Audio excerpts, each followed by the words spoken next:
Hello and welcome. और इस video में बात करते हैं हम तने के बारे में। देखिए, पौधे का वह अक्ष जिस पर पत्तियां और फूल लगे होते हैं और वह जड़ से अलग पहचाना जा सकता है, तो उसे हम तना कहते हैं। तने के लक्षणों की बात करें तो यह पॉजिटिवली फोटोट्रोपिक यानी ऊपर की ओर वृद्धि करता हुआ और नेगेटिवली जियोट्रोपिक यानी भी ऊपर की ओर वृद्धि करता हुआ होता है।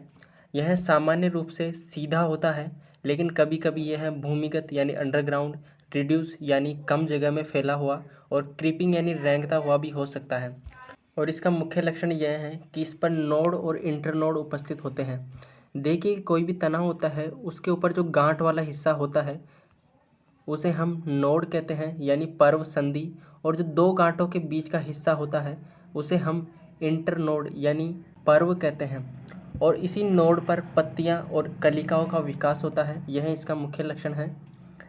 तने के प्रकारों की बात करें तो यह दो प्रकार का होता है, वायवीय और अंडरग्राउंड।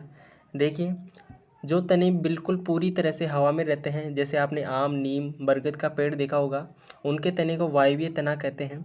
और अंडरग्राउंड तना यानी कुछ पौधे होते हैं जिनका तना खाना स्टोर करने के लिए ज़मीन के नीचे चला जाता है, उसे हम अंडरग्राउंड तना कहते हैं।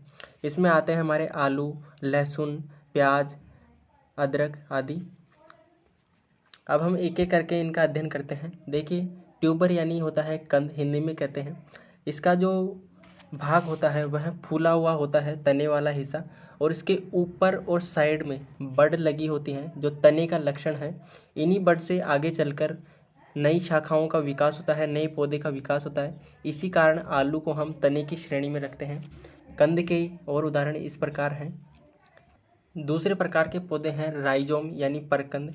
देखिए, ऐसा तना जो जमीन के नीचे क्षैतिज रूप से फैला हुआ रहता है, मतलब चारों तरफ वृद्धि करता है, नीचे की तरफ नहीं जाता ज़्यादा, और उसमें नोड और इंटरनोड होते हैं, और स्केली लीफ यानी शल्क पत्र होते हैं, और वह खाना संग्रह करने के लिए मोटा हो जाता है, तो उसे हम राइजोम की श्रेणी में रखते हैं।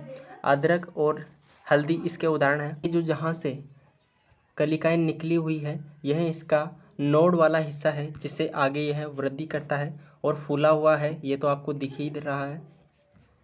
बल्ब की श्रेणी में यानी शल्क कंद की श्रेणी में आते हैं हमारे प्याज और लहसुन।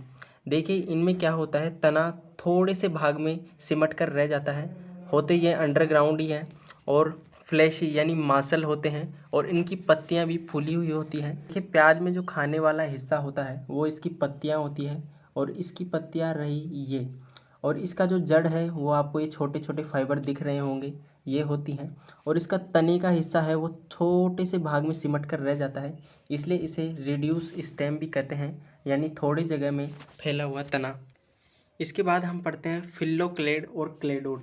देखिए, हरे रंग का मोटा और चपटा तना जिसकी पत्तियां कांटों में रूपांतरित हो जाती है, और उसमें बहुत सारे नोड और इंटरनोड यानी पर्व संधि और पर्व होते हैं, उनको हम फिल्लोक्लेड की श्रेणी में रखते हैं। फिल्लोक्लेड इंग्लिश और हिंदी दोनों एक ही नेम है, इसका कोई हिंदी नहीं होता। इसमें उदाहरण आते हैं ओपनशिया यानी नागफनी, और यूफोर्बिया यानी जो थोर का पौधा होता है वह। दूसरा आता है क्लेडोड। क्लेडोड और फिल्लोक्लेड एक ही होते हैं। अंतर यह होता है कि इसमें बहुत सारे पर्व संधियाँ और पर्व होती हैं, जबकि जो क्लेडोड होता है उसमें केवल एक या दो ही पर्व होते हैं। इसके उदाहरण हैं एस्पेरेगस और रस्कस। वैसे आप लोगों ने कभी एस्पेरेगस और रस्कस देखा हो तो कमेंट में बताइएगा। Thank you.